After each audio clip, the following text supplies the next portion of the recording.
I don't understand, Reb Gershon thought to himself. I daven from the same Arizal Siddur as he does.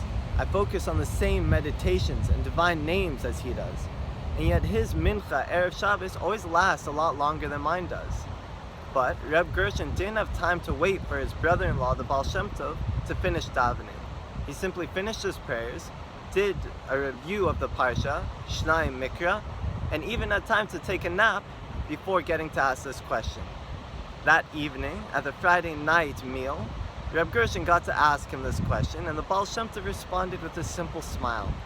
He said, "My delay happens at the bracha of Mechaye HaMeitim, the blessing of the reviver of the dead, at which point thousands and thousands of souls rush towards me, all seeking a rectification of some sort, some sin or flaw that happened in their lifetime that they were not able to overcome.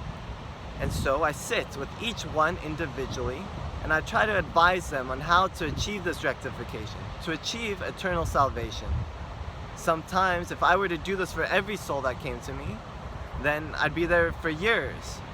But eventually a voice issues forth from heaven and says, 'Stop, enough.' At that point, I stop my davening, I finish, and I continue on as you do." But Reb Gershon asks, how come this doesn't happen to me?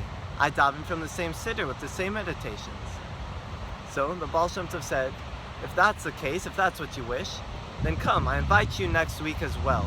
And I'll write down exactly the meditations I have in mind so that you can achieve this as well. The Baal Shem Tov simply did this so as not to disregard his brother-in-law, to give him some sort of satisfaction, even though he knew the experience would be too much for him. And sure enough, it was. The next week, Reb Gershon returned and did the meditations that the Baal Shem Tov had written down. What happened was, he froze and fell into a deep faint. The people quickly took him away and put him in a bed and helped revive him. That night, when he recovered, he relived the experience to the Baal Shem Tov. He said it as so: "I focused on the meditations as you had written them, and all of a sudden, throngs of dead souls started rushing at me. It was terrifying and overwhelming, and I didn't know what to do, and I just passed out." Sometimes we really do bite off more than we can chew, even the tzaddikim.